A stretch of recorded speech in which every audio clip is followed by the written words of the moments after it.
Bueno, la meditación bíblica viene del capítulo 12 del libro de los Hebreos, una carta difícil de leer porque en muchas de sus referencias, algunas de las cuales voy a tratar de aclarar esta tarde, hemos perdido la referencia histórica y no comprendemos bien qué es lo que está hablando el apóstol y por eso perdemos de vista lo que nos está diciendo.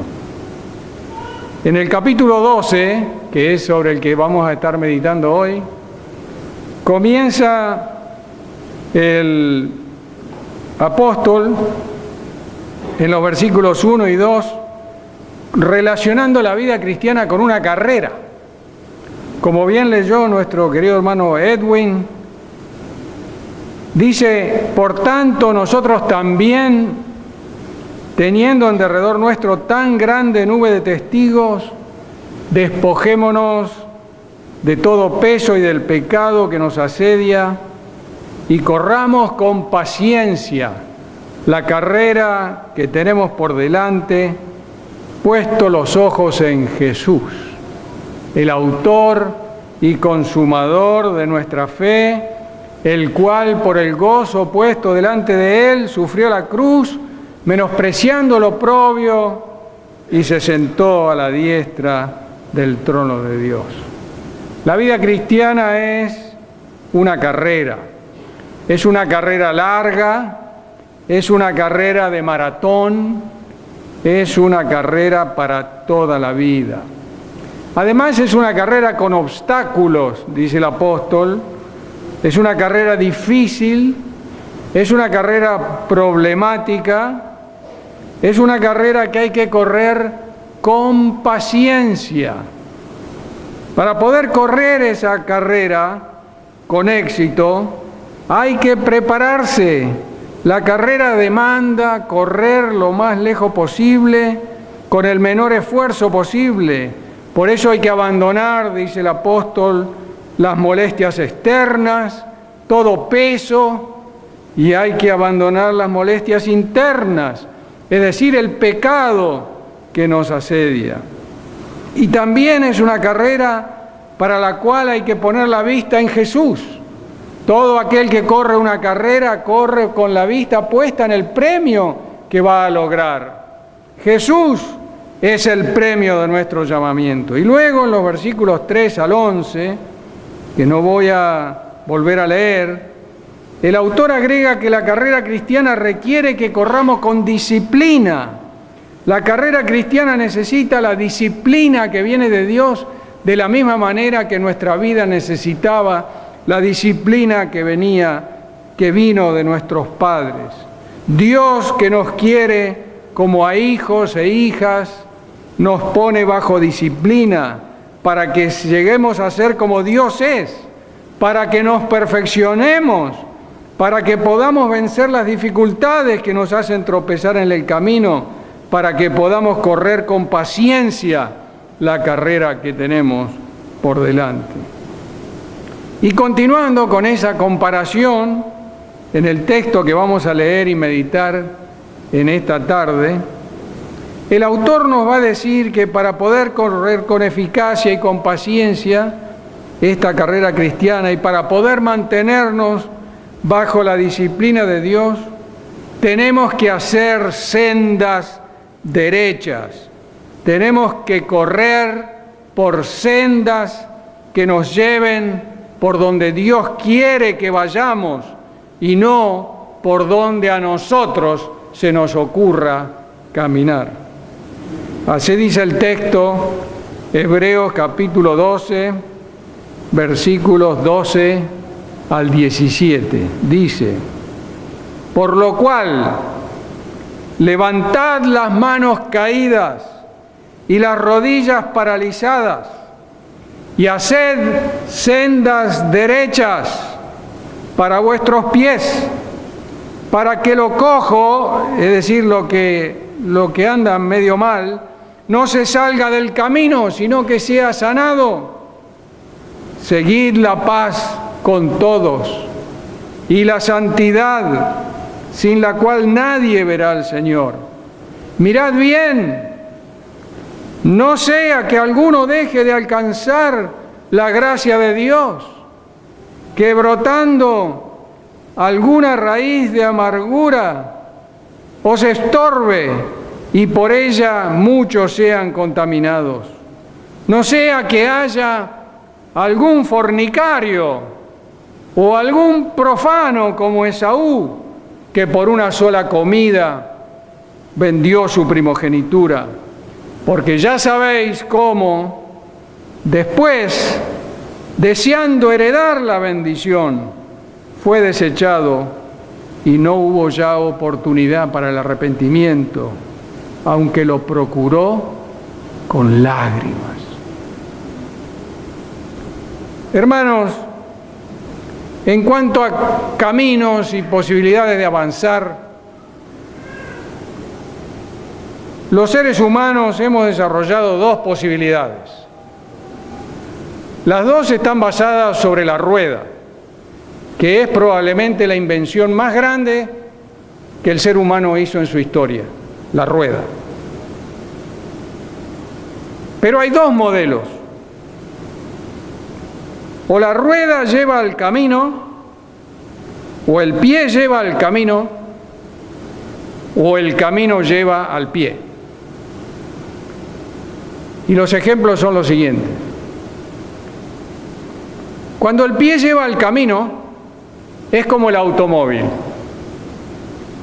El automóvil tiene las ruedas de atrás que son fijas. Las ruedas de atrás no giran. Las ruedas de atrás van siempre fijas. Pero las de adelante se mueven. ¿Para qué se mueven las ruedas de adelante?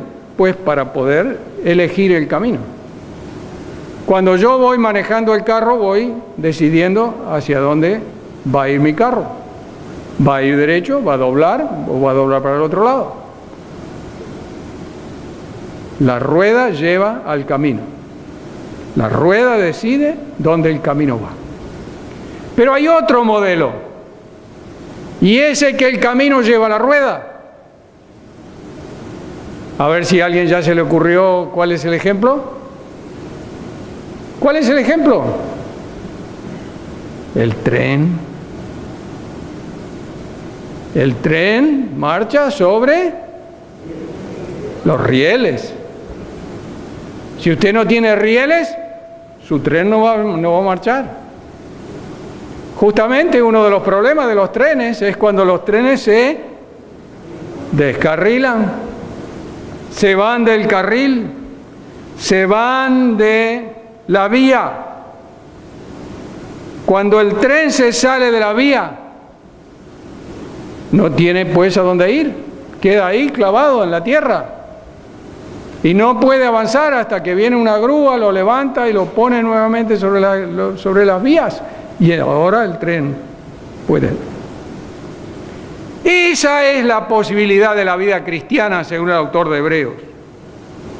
En la vida cristiana no hay que permitir que el pie lleve al camino, porque el pie es rengo, el pie es cojo, el pie es defectuoso.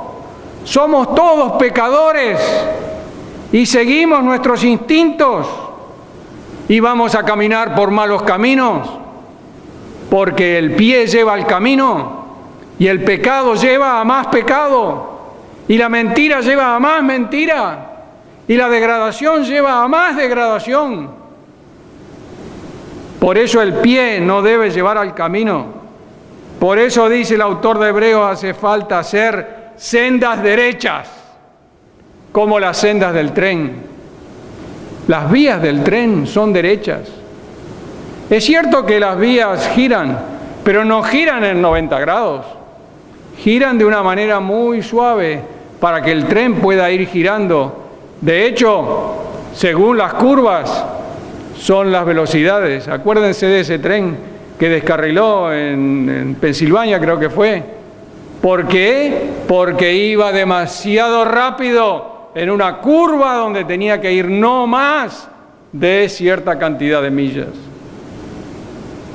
Así es como Debemos andar por las sendas rectas. Y lo que el autor implica, aunque no lo dice, es que ese camino sobre el que hay que andar es Jesucristo. Jesucristo es el camino. Él dijo, yo soy el camino, yo soy la verdad, yo soy la vida. Quiere decir que cuando uno camina por el camino que es Jesucristo, encuentra la verdad y encuentra la vida. Si usted no camina sobre Jesucristo, ¿qué va a encontrar? Va a encontrar la mentira, va a encontrar la muerte. Solamente en Cristo usted va a encontrar la vida. Y es interesante que el autor de Hebreos usa esa palabra sendas. Sendas derechas. Porque es una palabra preferida de la literatura de sabiduría hebraica. Según el Antiguo Testamento, la primera que se levantó para enderezar las sendas de los hijos de Israel fue la jueza Débora. Así dice Jueces capítulo 5, versículos 6 y 7. En los días de Sanjar, hijo de Anat, en los días de Jael, los caminos quedaron abandonados y los caminantes se apartaban por sendas retorcidas. Quedaron abandonadas las aldeas de Israel. Quedaron abandonadas hasta que yo, Débora, me levanté. Me levanté como una madre en Israel. Y así Débora enderezó los caminos torcidos de sus contemporáneos y hizo que caminen por los caminos de Dios. También el libro de Job en diversas ocasiones habla de sendas. Y el libro de los Salmos y los Proverbios usa muchas veces la palabra sendas. Búsquela. Hágalo. Haga un estudio sobre la palabra sendas en su Biblia. Quizá la cita preferida y más conocida sea la del Salmo 23. Confortará mi alma, me guiará por sendas de justicia, por amor de su nombre. Y más tarde en la historia de Israel no es curioso encontrar que los profetas de la sabiduría, Isaías y Jeremías, quienes exhortaban a Israel a volver a la senda de Jehová, escriben, por ejemplo, Jeremías capítulo 6, versículo 16. Así ha dicho Jehová, deteneos en los caminos y mirad, preguntad por las sendas antiguas, cuál sea el buen camino, y andad por él, y hallaréis descanso para vuestras almas. ¿Cómo se halla descanso para su alma? Encontrando el viejo camino, el camino recto, el camino de Dios, y andar por él. Pero ellos dijeron, dice Jeremías, no andaremos en él. Cuando uno no quiere caminar por el camino de Dios, solamente encuentra la mentira y la muerte. Tampoco es curioso encontrar la referencia a las sendas en la boca de Juan el Bautista. Voz del que clama en el desierto, preparad el camino del Señor, enderezad sus sendas. Era Juan el Bautista en el desierto, en el Jordán, llamando a sus contemporáneos a que se arrepientan de sus pecados y vengan a los pies de Jesucristo.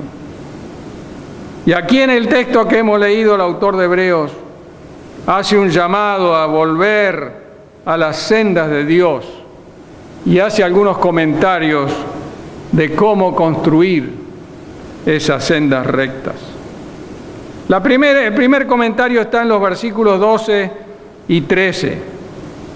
Para andar en el camino recto, dice el apóstol, hay que renovar las fuerzas de las manos cansadas y de las rodillas debilitadas. Levantad las manos caídas y las rodillas paralizadas, dice, y haced sendas derechas para vuestro pie, para que lo cojo no se salga del camino, sino que sea sanado.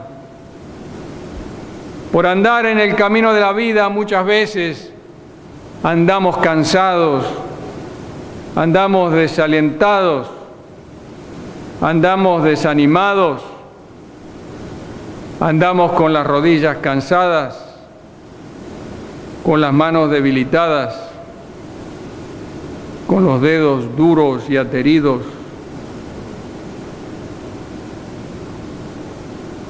No solo a nosotros nos ha pasado eso. Esa es la experiencia de toda la humanidad. Hoy en día hemos perdido la costumbre de caminar.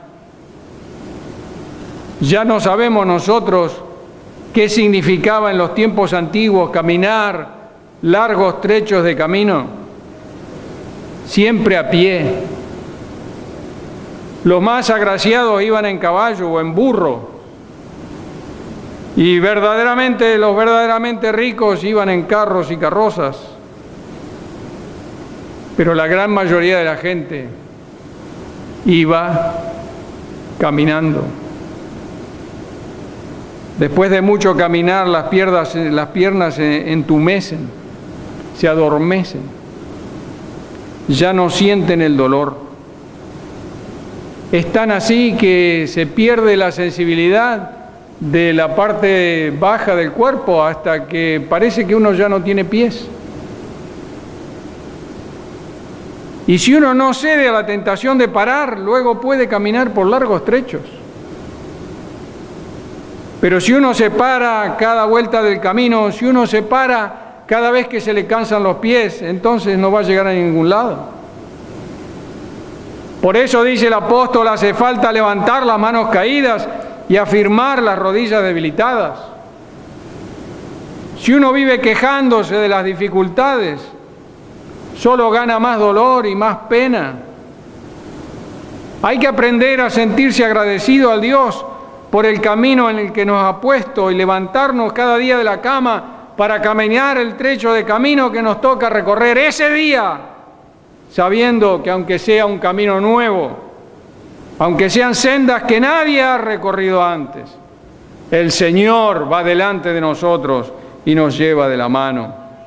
El mismo Señor prometió a través de su siervo Isaías 42:16, conduciré a los ciegos por un camino que no han conocido, y por sendas que no han conocido los guiaré. Delante de ellos transformaré las tinieblas en luz y los lugares escabrosos en llanuras. Estas cosas haré por ellos y no los desampararé. Sendas Dios hará donde piensas que no hay. Dice una canción que solemos cantar, ¿verdad? Se canta acá en la iglesia, hermana Jimena. ¿Sí? Sendas Dios hará donde piensas que no hay. Además, dice el versículo 14, para hacer sendas derechas hace falta dos cosas: andar en paz con los demás y andar en santidad para con Dios. Seguid la paz con todos, dice el versículo 14. Seguid la paz con todos y la santidad, que dice, sin la cual nadie verá al Señor. Hermanos, las sendas derechas son sendas de paz. Quien anda en el egoísmo anda escondiéndose y buscando lo torcido, pero el que anda en paz con todos anda derecho, anda en la luz. No tiene que cruzar la vereda cada vez que viene alguien para no encontrarse con esa persona. Las sendas derechas son sendas de santidad para con Dios. El que anda en pecado no anda derecho, anda en oscuridad. El que anda en pecado no viene a la luz, pero el que anda en santidad puede caminar con toda tranquilidad a la luz del día. No tiene necesidad de esconder nada, es transparente. Se cuenta de un niño que después de visitar con su familia las grandes catedrales en Europa, un amigo le preguntó que qué había aprendido en su viaje. El muchacho había quedado fuertemente impactado visitando esas catedrales, esos grandes vitrales que hay en las ventanas, así como aquí, todos representando antiguos apóstoles o héroes de la fe en distintos vitrales. Y cuando pasa el sol por esos vitrales, son muy bonitos los colores y el arte con el que han sido construidos. Y entonces le preguntaron al niño qué había aprendido en las grandes catedrales, y dice: aprendí que un santo es un hombre a quien la luz lo traspasa. Fíjese, aprendí que un santo es un hombre o una mujer a quien la luz lo traspasa. Andad en santidad, sin la cual nadie verá al Señor. Andar en la luz. Y cuando la luz te traspasa, cuando eres transparente, cuando caminas en santidad, la luz de Dios se transmite a través de tu persona y llega a tocar las vidas de los otros de manera que tú ni siquiera sabes. Si alguien te pregunta: ¿y cómo tú has tocado la vida de otros? Sabrá Dios. Y en tercer lugar, dice el autor de Hebreos en el versículo 15, para hacer sendas derechas hace falta tener la gracia de Dios. Dice: mirad bien, versículo 15, no sea que alguno deje de alcanzar la gracia de Dios, que brotando alguna raíz de amargura os estorbe y por ella muchos sean contaminados. Nadie puede caminar derecho si no es por la gracia de Dios. La ética cristiana es imposible de ser vivida aparte de Dios. Si nosotros podemos ser buenos cristianos, es por medio del poder de Dios que se manifiesta en nosotros, no porque nosotros seamos tan buenos que podemos llegar a ser buenos cristianos. Es cierto que hay valores en nosotros, pero no es que somos buenos por causa de los valores. Somos buenos por la gracia de Dios. No es que vamos a vivir en santidad porque nos hacemos cada vez más buenos. Nos vemos en santidad por causa de la gracia de Dios. Porque Dios nos ha dado un espíritu de santidad, nosotros podremos ver a Dios. Porque la gracia de Dios nos ayuda en nuestras debilidades, nosotros andaremos por buen camino. No es que andaremos por buen camino porque fíjese qué inteligente que soy yo, o qué grande que soy, o qué bueno que soy, que yo todo lo sé y todo lo llevo adelante. De ninguna manera. Si no fuera por la gracia de Dios, seríamos una basura. Pero Dios encontró en medio de esa basura una joya. Si nosotros podemos vivir en su gracia.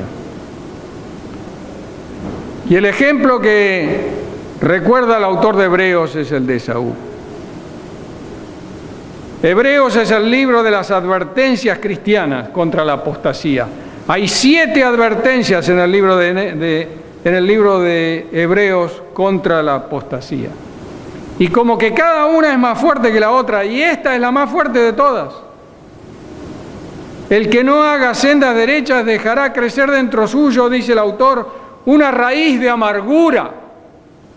Y cuando esa raíz de amargura brote, lo molestará no solamente a él, sino que contaminará a muchos otros. Así sucede con las aguas de un manantial dulce. Se amargan y se contaminan por las raíces de algún vegetal que se pone en contacto con ellas. Y así le pasó a Esaú. Esaú, ya no sé si no quiero tomar examen bíblico aquí, pero dudo que muchos nos acordemos quién era. Era el primer hijo de Isaac.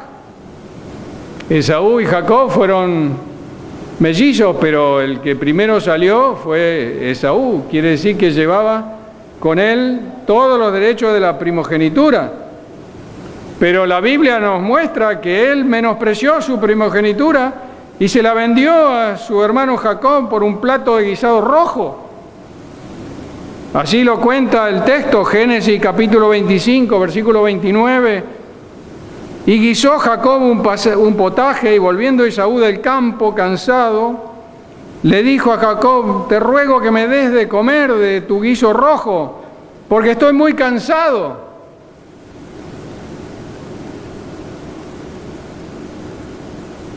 Por tanto, dice, fue llamado su nombre Edom, que significa rojo. Y Jacob respondió: véndeme en este día tu primogenitura. Entonces le dijo Esaú, dijo para sí mismo, ¿verdad? He aquí, yo me voy a morir. ¿Para qué me sirve la primogenitura?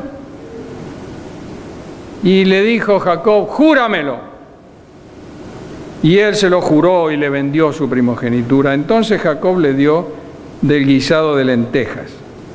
Y él comió y bebió y se levantó y se fue, y así menospreció Esaú su primogenitura. Más tarde, cuando ya su padre Isaac había bendecido a Jacob con los derechos de primogénito, a su otro hermano, Esaú se arrepintió. Se dio cuenta de la tontería grande que había hecho y quiso también tener la bendición de Isaac, del padre. Pero ya era tarde. Génesis capítulo 27, versículo 30 lo relata. Y aconteció luego que Isaac bendijo a Jacob.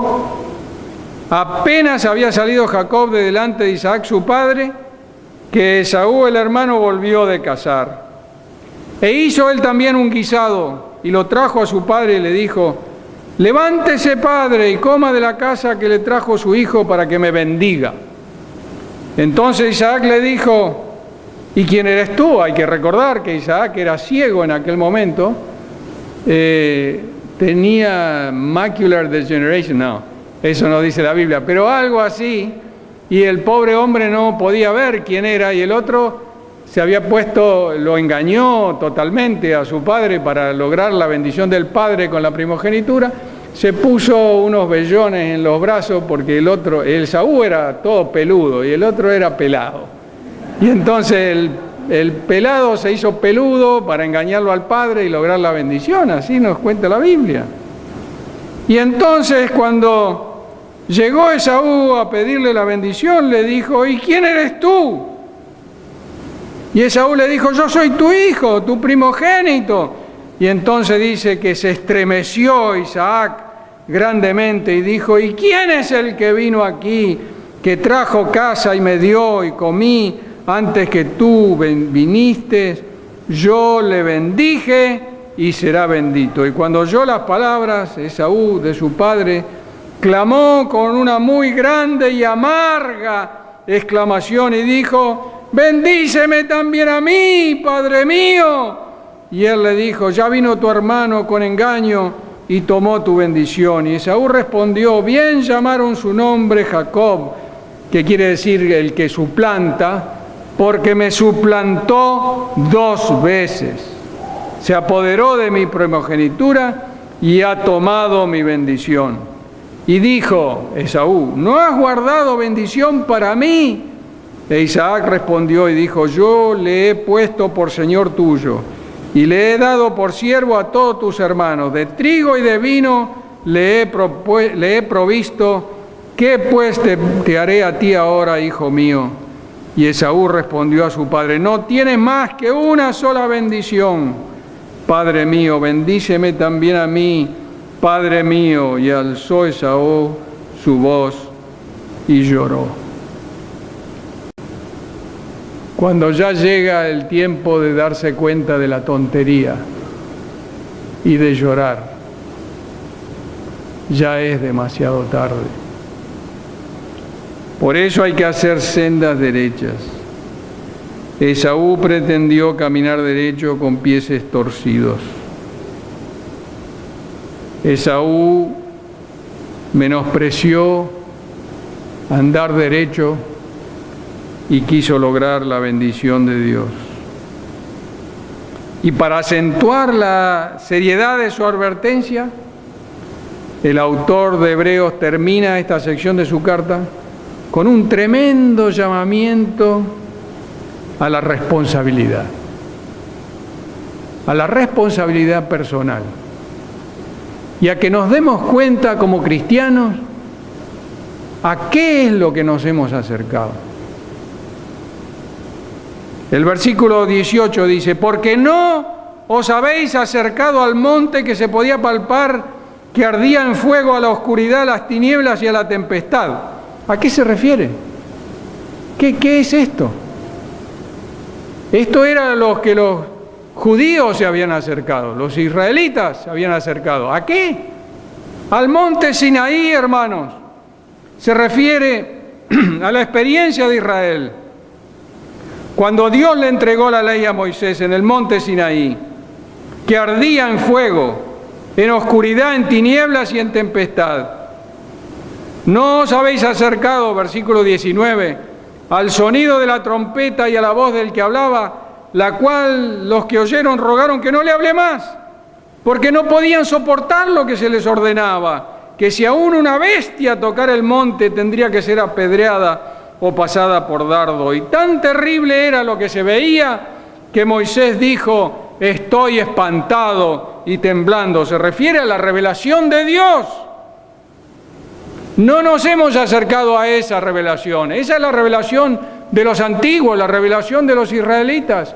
Sino que nosotros, versículo 22, nos hemos acercado al monte de Sión, a la ciudad de Dios vivo, a Jerusalén la celestial, a la compañía de millares de ángeles, a la congregación de los primogénitos que están escritos en el libro de los cielos, a Dios, el juez de todos, a los espíritus de los justos hechos perfectos, y a Jesús, el mediador de un nuevo pacto, y a la sangre rociada, se refiere a la sangre de Jesús, que habla mejor que la sangre de Abel.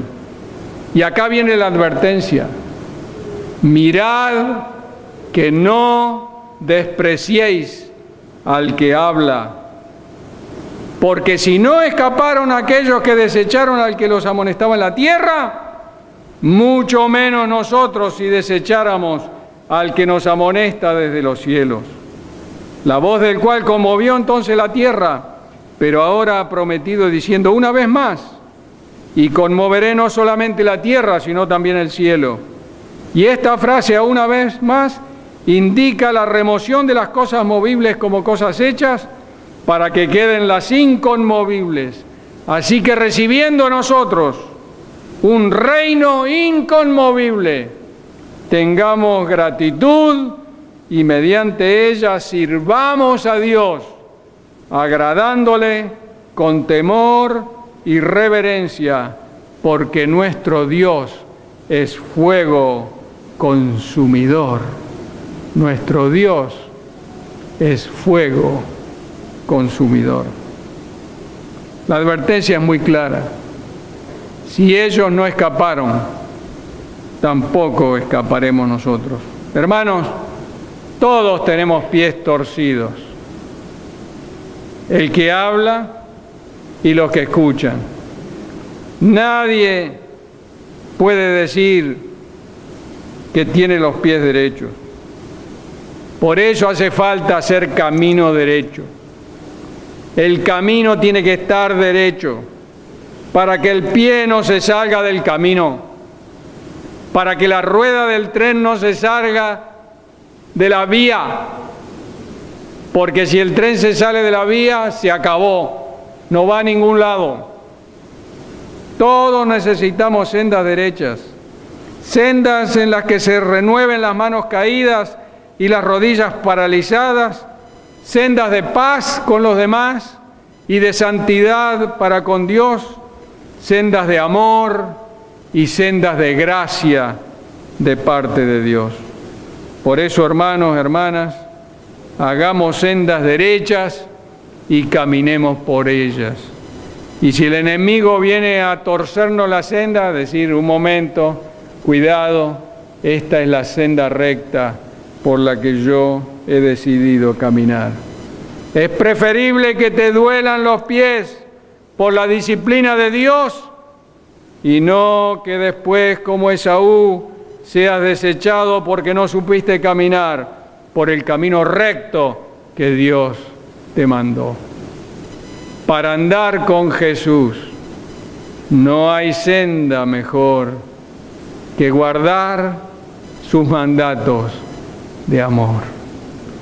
Hermano, que el Señor te guíe siempre por sendas de obediencia, por sendas de justicia y por sendas de santidad y de rectitud. Que Dios nos bendiga. Amén.